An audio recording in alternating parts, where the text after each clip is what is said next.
Have you ever arrived at a new travel destination and then thought to yourself, how is it possible that I've never been here before?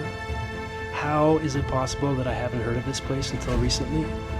Why aren't more people talking about it? And how can I stay longer? Well, for me, that place was Guanajuato City in central Mexico. And I just spent a month in this beautiful and unique city.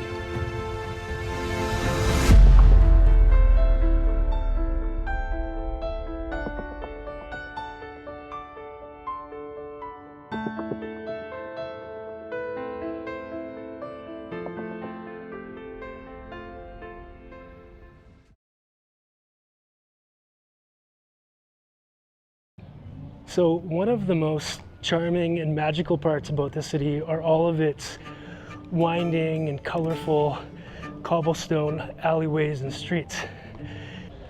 What I learned was that unlike most cities in Mexico that are built on a grid style, this city follows what used to be a river, and so it's quite disorderly and irregular, and all of the narrow streets and alleys are super windy and easy to get lost in, and they all revolved around what was once a river. The river's no longer here, but all of the streets still are, and it is a magical part of the city. And I don't know if this is true, but I read that there are around 3,600 little narrow alleyways and streets here in Guanajuato.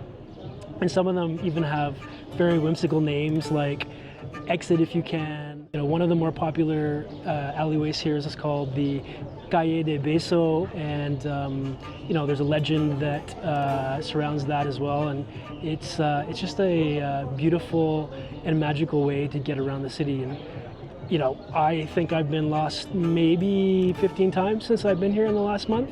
It's not easy to navigate, but super fun to get lost and wander around in.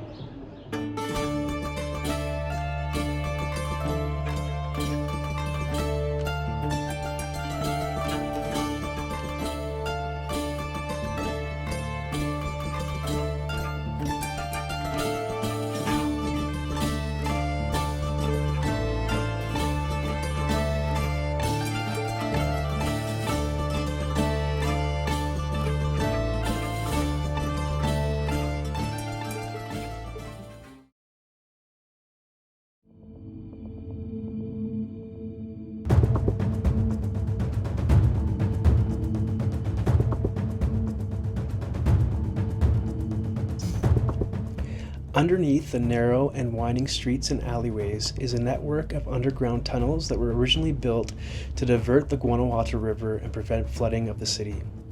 Leveraging the city's local mining talent and techniques, these tunnels were first built in the 1800s to divert the rising river away from the city center. Later, they built dams, and the existing network of underground tunnels were repurposed and expanded into roadways that helped limit traffic and congestion above ground. Pedestrians can also access sidewalks in the tunnels if they prefer to avoid the labyrinth of winding streets and alleyways above ground. The street paths above ground do not match the tunnel paths below ground, so there are shortcuts that can be taken underground to traverse the city.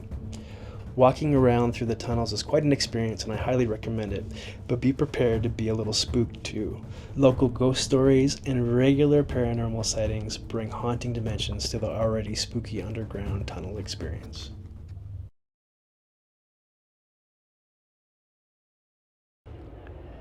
So it was the discovery of silver in the 16th and 18th century that put Guanajuato on the map for the Spanish. In fact, during the 18th century, for a period of time, Guanajuato produced almost a third of the world's silver. So you can imagine the wealth that was generated in this city, and it allowed for the construction of so many beautiful buildings that you just see everywhere. And for such a small city, you see one after another in such a concentrated area, and it's so unique to this city. And it's because of their mining history and how rich the city became in the 16th, 17th, and 18th centuries.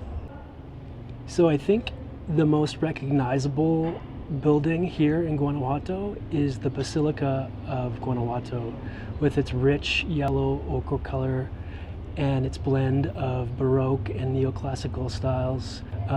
Building began in 1671 and was completed in 1696.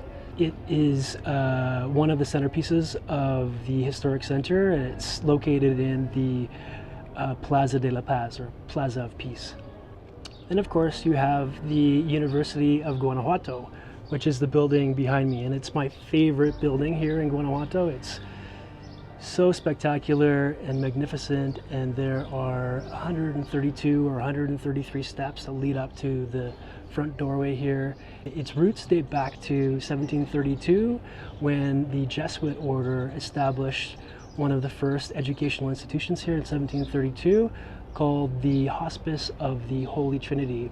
And since then, it's undergone several name changes and expansions, and by the time we got to 1945, it was established as the Guanajuato University, which is what it is called today, and it is spectacular. I think there are about 40,000 students that go to this university, and there are different campuses around the state of Guanajuato, and I think this campus has about 20,000 students.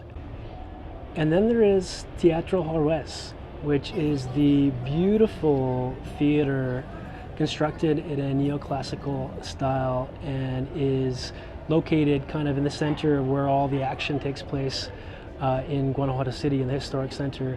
And you can see on the roof there they've installed muses, some classical muses, and it is just absolutely stunning. And construction of this building began in 1872 and was completed in 1903. And you also have other beautiful buildings here that do not owe their construction to the rich mining history of Guanajuato. And one example is it's called El Templo de la Campaña.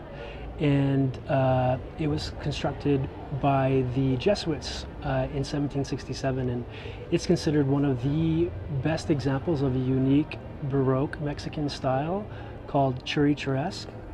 Not sure if I said that right or pronounced it right, so let me know if I'm mispronouncing that. But apparently what makes this such a unique style here is the very detailed and ornate facades that you see as you enter the building, and you definitely see this in this building. And right now it's under construction, but even through the net that they have up, it's very, very beautiful and very detailed and ornate, and definitely worth a visit.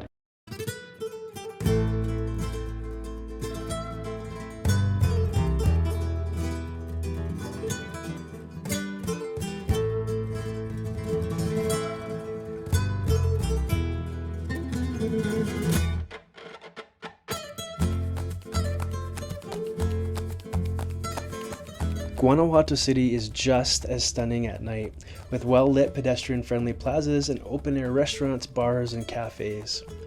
And if you venture out at night, you're going to run into groups of street performers everywhere, particularly around the main plaza near the theater. These performers are called Callejoneadas.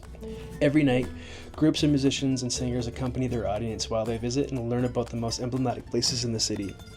They sing traditional Mexican songs and tell stories about the city as they parade through the alleyways, encouraging active participation of the audience.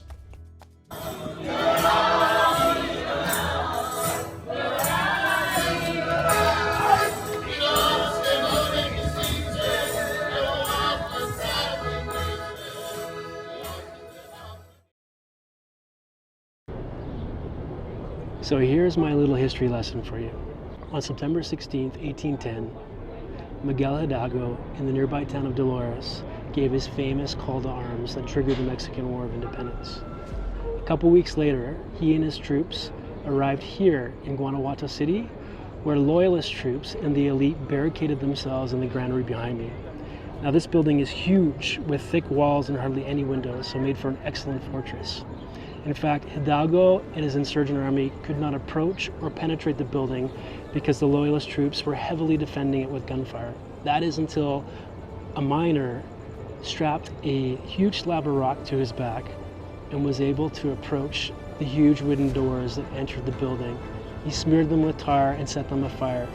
This allowed Hidalgo and his troops to finally enter and take over the building. This is considered the first major victory in the long War of Independence that lasted 10 years.